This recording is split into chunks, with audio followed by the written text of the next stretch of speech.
दिन के 1 बज रहे होते हैं और जिया अब तक सो रही होती है। तभी जिया की माँ राधा गुस्से में आती है और जिया पर पानी फेंकते हुए बोलती है। उठ जा महारानी, अब तक तेरी सुबह नहीं हुई क्या? जब तक मैं आकर तुझे 4 गालियाँ ना दूं ना, तब तक तू उठ नहीं सकती है। रोज सुबह सुबह मेरा खून जलाती है। पता नहीं कौन सा जन्म का बदला लेने आई है तू मुझसे। अगर ऐसा तेरा रोज रहा ना, तो मैं तेरे ऊपर ना रोज 1 बाल्टी पानी डाल दूंगी। इसी बहाने तेरा नहाना भी हो जाएगा। सब सुबह उठते हैं और इस महारानी की सुबह 1 बजे होती है। क्या माँ, सोने दो ना। कितनी अच्छी नींद आ रही थी और आपने उठा दिया। अरे वैसे भी मुझे कम ही नींद आती है और आप बार बार आकर उठा देती हो। मेरी नींद से आपको क्या दुश्मनी है? इतना तो दुश्मन भी ना करे जितना आप मुझे बार बार उठा देती हो। प्लीज माँ, मुझे सोने दो ना। बहुत तेज नींद आ रही है। पानी डाल दिया अभी, इसीलिए जल्दी नींद भी नहीं आएगी। आधा घंटा लगेगा नींद में। जाओ यहाँ से आप।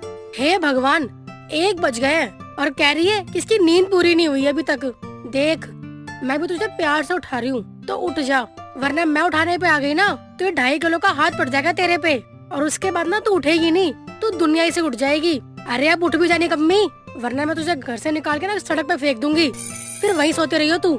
माँ, दिन के 1 बज रहे हैं। आपको कोई काम नहीं है क्या? आप जाओ ना, अपना काम करो। मुझे सोने दो ना। मैं आपको आपके काम में डिस्टर्ब करती हूँ? नहीं ना, तो आप बार बार मुझे क्यों डिस्टर्ब करने आ जाती हो? आपको जो करना पसंद है ना, आप वो करो। मुझे जो करना पसंद है मैं वो करूँगी। और वैसे भी सोने में बुराई ही क्या है? सोने पर इंसान कभी किसी को डिस्टर्ब नहीं करता, किसी के काम में कोई कमी नहीं निकालता, बस आराम से सोता रहता है। दुनियादारी से कोई मतलब नहीं है। लेकिन आपको तो उसमें भी दिक्कत है कि आखिर कोई किसी को डिस्टर्ब कैसे नहीं कर रहा। जब नींद नहीं खुलेगी ना, तब यही बोलना पड़ेगा। अरे तेरी उम्र की लड़कियाँ क्या क्या कर रही हैं? कोई पढ़ाई कर रहा है, कोई नौकरी कर रहा है, और एक तू है ये सो रही है। अरे अगर तुझे कुछ नहीं करना तो कम से कम समय पे तो उठ जाया कर, घर का काम ही कर लिया कर। मैं तुझे कुछ नहीं बोलती ना, तो बस इसी बात का फायदा उठा रही है। मेरा मन तो करता है कि मैं तुझे उठा के फेंक दूं, पर क्या करूं? तू है जो मेरी औलाद निकम्मी। माँ, मुझे तो समझ ही नहीं आ रहा कि आप क्या कहना चाहती हो। अरे अभी आप खुद ही कह रही थी कि जब कोई काम ही नहीं है तो कोई दिक्कत नहीं है। अरे जब इंसान का कोई काम ही नहीं है तो आराम से सो जाइए ना। जिस इंसान को काम होगा वो जल्दी उठ जाएगा। अब मेरे जैसे इंसान को तो करना कोई काम है नहीं, ना ही कोई पढ़ाई लिखाई करनी है। बस आराम से बिस्तर पर पड़े रह के सोना ही है और मजे करने हैं। वो किसी में नहीं है और आपको उसमें भी दिक्कत है। और ऊपर से आप 2 बातें बोल रही हो। मुझे तो कुछ भी समझ नहीं आ रही हैं। और आधी बातें इसलिए ऊपर से जा रही हैं क्योंकि अभी मैं नींद में हूँ माँ। इसलिए अब मैं पूरी तरह से उठ जाऊँ तभी बात करना आप। राधा पानी की बाल्टी उठाती है और जिया के मुंह पर मारकर वहाँ से चली जाती है, जिसके बाद जिया की नींद खुद ब खुद खुल जाती है और वह उठकर वहाँ से चली जाती है। ऐसे ही कई दिन निकल रहे थे और जिया रोज ही लेट उठा करती थी। ऐसे ही वक्त निकल रहा था और जिया का ऐसे ही सोना लगातार जारी रहता है। अक्सर वह सोती ही रहती थी और जब कोई उसे उठाने जाता तो वह और भी ज्यादा लेट होकर सोई रहती थी। उसकी इस आदत से सभी लोग काफी परेशान हो गए थे। सब लोग उसे समझा भी चुके थे, लेकिन वो किसी की नहीं सुनती थी। ऐसे ही कुछ दिनों बाद जिया अपनी दोस्त प्राची के साथ एक कैफे में बैठी होती है और वहाँ पर भी जिया सोने लगती है। यह देखकर प्राची बोलती है, यार तू कैसी है? हम एक अच्छे से कैफे में आए हैं और तू यहाँ भी सो रही है। सब लोग तुझे ही देख रहे हैं। अगर तेरे आने का मन नहीं था तो तू बता देती ना, मैं किसी और के साथ आ जाती। पहले तूने खुद ही बोला कि मैं भी चलूंगी, और जब मैं तुझे यहाँ लेकर आ गई तब तू यहाँ पर आकर सो रही है। देख, लोग हमें देखकर हंस रहे हैं और ये मुझसे बिल्कुल भी बर्दाश्त नहीं होगा। इसलिए चुपचाप से उठ जा और अपना ये सोना घर पर करियो। यार कैफे में तो बढ़िया एसी चल रहा है, मेरी तो नींद ही नहीं खुल रही है। बस यहाँ पर एक गद्दा मिल जाए तो मैं तो पसर के सो जाऊंगी। इतना मजा आएगा सोने में। मैं तो अभी ऐसे ही सिर्फ सो रही हूँ, गद्दा मिलेगा तब तो कितना मजा आएगा ना यार। बोल ना, यहाँ पर गद्दे का इंतजाम हो सकता है क्या? करवा देना यार, सही रहेगा।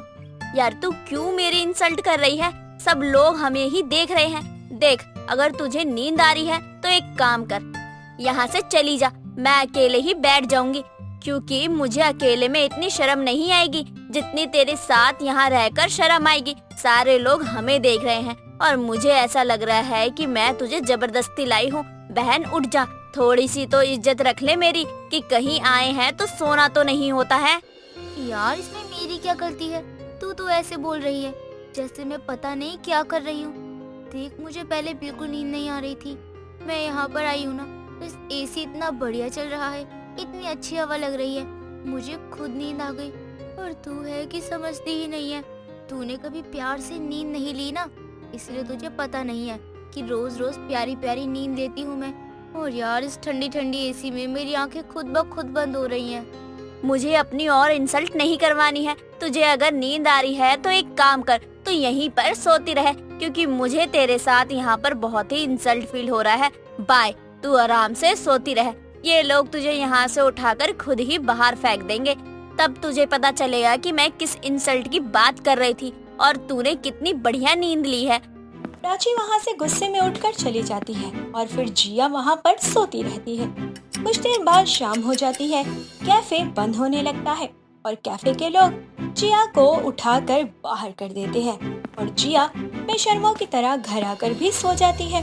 कुछ दिनों बाद जिया की माँ जिया को उठाते हुए बोलती है, बेटा, मेरे शरीर में बहुत कमजोरी लग रही है, ठीक से खाना भी नहीं खाया जा रहा, चक्कर भी आ रहे हैं, मन भी बहुत मचल रहा है। मुझे जल्दी से डॉक्टर के पास लेके चल, बहुत अजीब सा लग रहा है। डॉक्टर के पास जाऊंगी, दवाई खाऊंगी तो थोड़ा आराम मिलेगा। माँ ठीक है, चलो मुझे थोड़ी देर आराम से सोने दो, फिर हम चलते हैं ना। मैं सोऊंगी तो मुझे थोड़ा थोड़ा फ्रेश फील होगा। अरे निकम्मी, नलायक, यहाँ तेरी माँ की तबीयत खराब है, तू उसे डॉक्टर के पास लेकर चल। अरे उठ जा, क्या सो रही है तू? अरे उठ जा ना। अरे अगर मैं मर जाऊंगी तो तू माँ किसे बोलेगी? अरे मुझे लग रहा है मैं ज्यादा जी नहीं पाऊंगी। अरे मुझे ले चलना डॉक्टर के पास। जिया को अपनी माँ की बात समझ नहीं आती है। काफी देर बाद जब जिया की आंख खुलती है और वह अपने माँ के कमरे में जाती है तो अपनी माँ को बिस्तर पर पड़ा हुआ देखती है और वह अपनी माँ को उठाने की कोशिश करती है, लेकिन उसकी माँ आंखें नहीं खोलती है। जिया तुरंत अपनी माँ को लेकर डॉक्टर के पास जाती है, लेकिन डॉक्टर के पास जाने में अब काफी देर हो चुकी थी और जिया की माँ का देहांत हो चुका था, जिस पर जिया रोते हुए बोलती है, माँ मुझे माफ कर दो, मुझे नहीं पता था कि मेरा सोना इतना भारी पड़ेगा। मुझसे बहुत बड़ी गलती हो गई माँ, मैंने आपको खो दिया। नीतू गांव में रहने वाली एक सीधी सी लड़की थी, जिसे किसी से भी मतलब नहीं था। नीतू काफी चुलबुली थी और खुशमिजाज थी। एक दिन नीतू आम के पेड़ से आम तोड़कर घर आ रही होती है कि तभी नीतू की नजर अपने घर के बाहर जाती है। कुछ बड़े बड़े अमीर लोग गाड़ी में बैठकर जा रहे होते हैं। उन लोगों को देखकर नीतू तुरंत अपनी माँ शारदा के पास जाती है और बोलती है, माँ वो लोग कौन थे? अभी मैंने कुछ लोगों को अपने घर से बाहर एक बड़ी सी गाड़ी में जाते हुए देखा था। वो क्या हमारे घर में आए थे? आप उन्हें जानती हो? हाँ, मैं उन्हें जानती हूँ और वो हमारे ही घर आए थे। लेकिन वो हमारे घर में क्यों आए थे? मैंने पहले तो उन्हें कभी नहीं देखा हमारे घर में, या फिर आपसे मिलते हुए कभी नहीं देखा। फिर अब अचानक से आ गई। मैं तो उन्हें जानती भी नहीं हूँ। आपने भी मुझे इन लोगों के बारे में कुछ भी नहीं बताया। देखने से तो लग रही थी कि जैसे कोई बड़े और अमीर लोग हो, शहर के रहने वाले हों। अरे तो खुद ही इतनी देर से बोली जा रही है, मुझे तो कुछ बोलने का मौका ही नहीं दे रही है। जब तू मुझे मौका दे तब तो बताओ ना मैं कि वो लोग क्यों आए थे। अच्छा चलो ठीक है, अब मैं कुछ देर के लिए चुप हो जाती हूँ। अब आप बताओ कि वो लोग कौन थे और क्यों आए थे? वो लोग तेरा रिश्ता लेकर आए थे। पहले वो भी हमारे साथ हमारे गांव में ही रहा करते थे, लेकिन भाई साहब काम की वजह से शहर चले गए और कुछ ही महीनों में उन्होंने अपने पूरे परिवार को शहर में ही बुला लिया था। तब से वो लोग शहर में ही रहते हैं। वो लोग मेरी शादी के लिए रिश्ता लेकर आए थे और आपने मुझे कुछ बताया भी नहीं। अरे मुझे खुद पता नहीं था कि वो लोग आने वाले हैं और अभी तो मैंने कुछ कहा भी नहीं है। तो ऐसे तूफान मेल की तरह आती है और आते ही मुझसे ऐसे सवाल जवाब करने लग जाती है जैसे मैं तेरी माँ नहीं बल्कि तेरी दुश्मन हूँ और तेरा बुरा चाहती हूँ। अरे ऐसा कुछ भी नहीं है। वैसे भी तेरी शादी की उम्र हो रही है, तो मैं सोच ही रही हूँ क्यों ना तेरी शादी की बात आगे बढ़ा दी जाए। इसका मतलब अगर मेरी शादी शहर में हो जाएगी तो फिर तो मैं शहर वाली बन जाऊंगी ना। मैं भी शहर में रहा करूंगी। माँ, आज तक मैंने कभी भी शहर नहीं देखा और अब मेरी शादी सीधा शहर में हो जाएगी और लोगों को मैं पसंद तो हूँ ना, कहीं मना तो नहीं कर देंगे ना शादी के लिए। जब तू पेड़ से आम तोड़ रही थी ना, तब उन्होंने तुझे वहाँ देख लिया था, और मुझे तो अच्छे से जानते ही है, इसलिए उन्होंने देर किए बिना ही शादी की बात आगे बढ़ा दी। तू बता, अगर तुझे ठीक लग रहा है तो मैं भी तेरी शादी की बात आगे बढ़ा ही देती हूँ, क्योंकि ये लोग काफी अच्छे हैं। माँ, मेरा तो ना बचपन से ही मन था कि मेरी शादी शहर में हो और अब शहर के लड़की का रिश्ता खुद ही सामने आया है तो मैं मना नहीं कर सकती। लेकिन माँ, मुझे एक चिंता सता रही है। अब तुझे कौन सी चिंता सता रही है, बता मुझे। माँ, आप खुद बताओ ना, मैं गांव में पढ़ी लिखी हूँ, शहर के बारे में इतना जानती ही नहीं हूँ कि शहर के लोग तो बहुत हाई फाई होते हैं ना। मुझे रहने में काफी ज्यादा दिक्कत होगी ना, तो फिर मैं वहाँ कैसे रह पाऊंगी। आप समझ रही हो ना माँ कि मैं क्या कहना चाहती हूँ। हाँ, मैं समझ रही हूँ, और जो तेरे अंदर डर है ना शहर को लेकर, वो भी मुझे साफ दिख रहा है, और इसमें कोई गलत बात नहीं है। लेकिन जब लड़के का परिवार बहुत अच्छा है, समझता है, तो तुझे कोई मुश्किल नहीं होगी, और तू तो बहुत समझदार है। अपनी बेटी से बात करने के बाद शारदा भी देर नहीं करती है और अपनी बेटी की शादी मयंक नाम के लड़के से करवा देती है। शादी के बाद नीतू शहर आ जाती है। शहर देखकर नीतू काफी ज्यादा खुश हो जाती है। तभी नीतू की सास अनीता नीतू को समझाते हुए कहती है, बहू, तेरी शादी हो गई है और तुझे यही रहना है, इसलिए तुझे परेशान होने की कोई जरूरत नहीं है। तुझे कुछ भी चाहिए होगा ना तो मुझे बोल दियो, और घबराने की कोई जरूरत नहीं है। मैं हूँ ना तेरे लिए यहाँ पर। जी माँ जी, शहर की आधी चीजें तो समझ के बाहर ही होंगी ना मेरे लिए, लेकिन जब आप हो यहाँ मेरे साथ देने के लिए तो मुझे घबराना नहीं चाहिए। अनीता काफी ज्यादा अच्छी थी। वो नीतू को किसी भी बात के लिए रोका टोका नहीं करती थी। नीतू भी अपनी सास की सारी बातें मानती थी, लेकिन अक्सर ही नीतू का पेट खराब रहता था। ऐसे ही एक दिन नीतू बार बार वॉशरूम जाती है। अपनी बहू को ऐसे तकलीफ में देखकर अनीता उसके पास जाती है और बोलती है, क्या हुआ बहू, आज फिर से तेरा पेट खराब हो गया क्या? जी माँ जी, पता नहीं क्या हो रहा है मेरे साथ, रोज ही मेरा पेट खराब हो जाता है, आज फिर से खराब हो गया। जरूर तेरे को नजर लगी होगी, तभी तो तेरी बार बार तबीयत खराब हो जाती है। रुक, तेरी ना मैं अभी नजर उतार देती हूँ, शायद तब तुझे राहत मिल जाए। कितनी परेशानी झेलनी पड़ती है ना तुझे। माँ जी, जो करना है जल्दी करो, क्योंकि ज्यादा देर तक नहीं रुक पाऊंगी। इतनी शक्ति नहीं है मेरे अंदर, वैसे ही मेरा पेट खराब हो रहा है। हाँ हाँ रुक, मैं अभी आती हूँ। अनीता अपनी बहू की नजर उतारती है और उसे दवाइयाँ भी देती है, जिसके बाद जाकर नीतू को थोड़ा आराम मिलता है। लेकिन फिर भी कुछ दिनों बाद नीतू का पेट फिर से खराब हो जाता है। इस बार अनीता को काफी गुस्सा आता है और वह अपनी बहू को गुस्से में बोलती है, बहू, कहीं तुझे शादी से पहले ये वाली समस्या तो नहीं थी ना कि तेरे दूसरे दिन ही पेट खराब हो जाता हो? अभी कुछ दिनों पहले तेरा पेट ठीक हुआ था और आज फिर तेरा पेट खराब हो गया। देख, ऐसा है ना तो साफ साफ मुझे बता दे, तेरी अच्छी सी दवाई करवा दूंगी मैं। माँ जी, आप कैसी बात कर रही हो? अरे शादी से पहले कभी साल में एक बार मेरा पेट खराब हो गया हो, वरना तो वो भी नहीं होता था। पता नहीं शहर में आने के बाद ही मुझे ये सब होने लगा। एक तो वैसे ही मैं परेशान हूँ अपने पेट को लेकर, क्योंकि इतना खराब रहने लगा है। ऊपर से आप मुझे ताने दे रही हो। पेट खराब होना कोई मेरी गलती थोड़ी ना है। पता नहीं तेरा रोज रोज पेट क्यों खराब हो जाता है, मेरा तो सर दुखने लगा है। बहू चल, कोई बात नहीं, तू आराम कर। मैं भी गुस्से में न जाने क्या क्या बोल जाती हूँ तुझे। मुझे भी समझना चाहिए कि तेरी गलती नहीं है इसमें। मैं तेरे लिए दवाई लेके आती हूँ। कुछ दिनों बाद अनीता अपनी बहू के साथ गांव चली जाती है। गांव में जाने के बाद नीतू का पेट एक भी बार खराब नहीं होता है और काफी दिनों तक जब नीतू बिल्कुल ठीक रहती है तो अनीता अपनी बहू से कहती है, चलो भगवान का शुक्र है कि तेरा पेट ठीक हो गया, वरना तुझे तकलीफ में देख के ना मैं बहुत परेशान होने लग गई थी। कम से कम अब तू ठीक है ना? जी माँ जी, आपने बिल्कुल सही कहा। जब से मैं गांव में आई हूँ ना, तब से मुझे बहुत अच्छा लग रहा है और अब मेरा पेट भी बिल्कुल ठीक है। अब कोई परेशानी नहीं है। शायद अब शहर में भी खराब नहीं होगा। लग तो यही रहा है कि अब कुछ दिनों के बाद हम शहर जाएंगे, क्योंकि काफी दिन हो गए ना यहाँ पर हमें। इसलिए शहर जाना ही ठीक है। जी माँ जी, आप बिल्कुल ठीक कह रही हो, मुझे भी यही लग रहा है। नीतू और अनीता वापस शहर आ जाते हैं और शहर आने के बाद नीतू का पेट फिर से खराब होने लगता है। अब अनीता नीतू दोनों ही समझ गए थे कि आखिर बार बार नीतू का पेट खराब क्यों हो रहा था। अनीता नीतू को समझाते हुए कहती है, बहू ये सब इसलिए हुआ है क्योंकि अचानक से तेरा हवा पानी बदल गया है।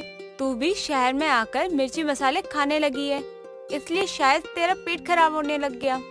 जी माँ जी, अब तो मुझे भी यही लगता है। कोई बात नहीं, अब हमें समझ आ गया है कि आखिर तेरा पेट खराब क्यों होता है। अब तेरा जो खाना पीना है ना, वो बिल्कुल गांव की तरह ही होगा। अनीता अब अपनी बहू के खाने पीने का ख्याल रखने लगती है, जिसकी वजह से अब नीतू का पेट खराब नहीं होता है। सपना एक दिन सो रही होती है, तभी उसकी माँ उसके कमरे में आकर फैन बंद करते हुए बोलती है, सपना जल्दी उठ, सुबह हो गई है, चाय लाई हूँ तेरे लिए। माँ, फैन क्यों बंद कर दिया आपने? आपको पता है ना कि मुझे कितनी गर्मी लगती है, फिर भी आप रोज मुझे उठाने के लिए फैन ही बंद कर देती हो। अरे एक तो मैं तेरे लिए चाय लेकर आई हूँ, ऊपर से तू मुझे ही सुनाई जा रही है। माँ, मुझे नहीं पीनी आपकी ये चाय वाय, अब जाओ आप यहाँ से। ना जाने किस ज्वालामुखी को जन्म दिया है मैंने, हमेशा पंखे और कूलर में ही घुसी रहती है। अब क्या आपको मेरे फैन चलाने से भी दिक्कत है? एक तो हमारे इस घर में एसी नहीं है, आपको पता है मेरी फ्रेंड श्वेता के घर में 2 एसी है। हाय, कितनी ठंडी हवा आती है उसमें से। अच्छा, इसलिए तू श्वेता के घर जाती है एसी की हवा खाने। माँ, जब अपने घर में एसी नहीं है तो अगर मैं कभी श्वेता के घर एक एसी की हवा खाने चली जाती हूँ तो इसमें क्या ही दिक्कत है। अगर आप चाहती हो कि मैं उसके घर पे ना जाऊँ तो आप अपने घर में एक एसी लगवा लो। हाँ क्यों नहीं, बल्कि तू कह तो मैं तेरे लिए फरारी भी खरीद देती हूँ। क्या माँ, सच में? कब खरीदोगी? हे ऊपर वाले, कैसी औलाद है। सपना तू कभी अपने दिमाग का स्विच भी ऑन कर लिया कर। तू अच्छे से जानती है कि तेरे पापा एक सिंपल जॉब करते हैं और पैसे पेड़ पे थोड़ी उगते हैं। बेटा, तेरे पापा एक ही कमाने वाले हैं, हम 4 खाने वाले, हम एसी कैसे अफोर्ड करेंगे। अरे बस बस, अपनी सास बहू के सीरियल की तरह नाटक मत करो, मैं जा रही हूँ नहाने। इस तरह सपना नहाने चली जाती है और इस तरह वक्त गुजरता है। एक दिन सपना के पिता नरेंद्र एक लड़के का फोटो लेकर घर पर आते हैं और बोलते हैं, अरे भाग्यवान, सुनती हो? जरा यहाँ आना। आ गए आप? ये किसकी फोटो है? ये मेरे दोस्त का बेटा अनिल। इसके पापा और मेरी बहुत अच्छी दोस्ती है और हम चाहते हैं हम दोस्ती को रिश्तेदारी में बदल दे। और इसका घर बहुत अच्छा है। फिर देर किस बात की है, इन्हें कल ही घर बुला लीजिए। हाँ, वो तो ठीक है, लेकिन एक बार सपना से तो पूछ लो। नरेंद्र की बात सुनकर शीतल अपनी बेटी सपना को बुलाती है और अनिल की फोटो दिखाती है, जिसे देख सपना डायलॉग मारते हुए बोलती है, माँ, किससे पूछकर रिश्ता पक्का कर दिया आपने? सुन लो माँ, शादी तो मैं उसी घर में करूँगी जहाँ एसी हो और उसकी ठंडी हवा हो। बस इतनी सी बात, वो टेंशन तू छोड़। ये लड़का तो पसंद है ना? हाँ हाँ, पसंद है। इस तरह नरेंद्र अगले ही दिन लड़के वालों को घर पर बुला लेते हैं, जहां सपना और अनिल एक दूसरे को पसंद कर लेते हैं। जिसके बाद परिवार की मंजूरी से कुछ ही दिनों बाद उनकी शादी हो जाती है। सपना अपने ससुराल में आ जाती है, जिसके बाद वो और अनिल अपने कमरे में जाते हैं, जहां अनिल उसके करीब जाकर बोलता है, हाय मेरी जान, तुम इस लहंगे में कितनी ब्यूटीफुल लग रही हो।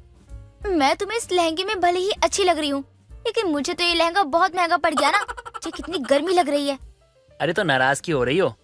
अनिल जैसे ही उसके करीब जाने की कोशिश करता है कि अचानक सपना उसे धक्का देते हुए बोलती है, अरे तुम्हें समझ नहीं आ रहा क्या? मुझे बहुत गर्मी लग रही है, एसी कहाँ है? अरे तुम गुस्सा क्यों कर रही हो? रुको, मैं अभी एसी चला देता हूँ। अनिल फौरन कमरे का एसी चला देता है, जिसके थोड़ी देर बाद ही सपना को गर्मी लगना कम हो जाता है और वो अपने पति के पास जाकर बोलती है, सॉरी बेबी, वो मुझे ना गर्मी ज्यादा लग रही थी, इसलिए मैंने गुस्से में तुम्हें धक्का दे दिया। इट्स ओके, कोई नहीं। अगली सुबह सपना की सास डोर बजाते हुए बोलती है, बहू, ओ बहू, कितना सोएगी? उठ जाना, सुबह के 9 बज रहे हैं। आज तेरे ससुराल में तेरा पहला दिन है और तू इतनी देर तक सो रही है। उठ जा बहू, उठ जा। सपना जल्दी से उठ जाती है और नहा धोकर किचन में जाती है, जहां वो अपनी पहली रसोई में बहुत अच्छा खाना बनाती है। जिसके बाद उसकी सास वो खाना खाकर बोलती है, अरे वाह बहू, तेरे हाथों में तो जादू है। कितना अच्छा खाना बनाया है तूने। इसे खाकर तो मेरा गुस्सा ही खत्म हो गया। क्यों माँ जी, आप मुझसे नाराज क्यों थी?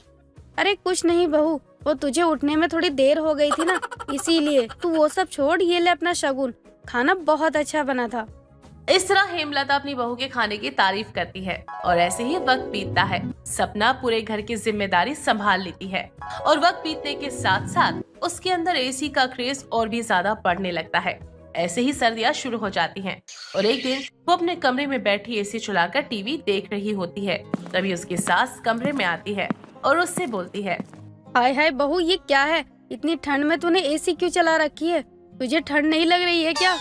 माँ जी, मुझे तो गर्मी लग रही थी, तभी तो चलाया है। अरे मुझे तो ठंड लग रही है ना। पहले तू एसी बंद कर दे, इससे पहले कि मैं जम जाऊं। अरे माँ जी, आपका ना बुढ़ापा आ गया है, इसलिए आपको ठंड लग रही है।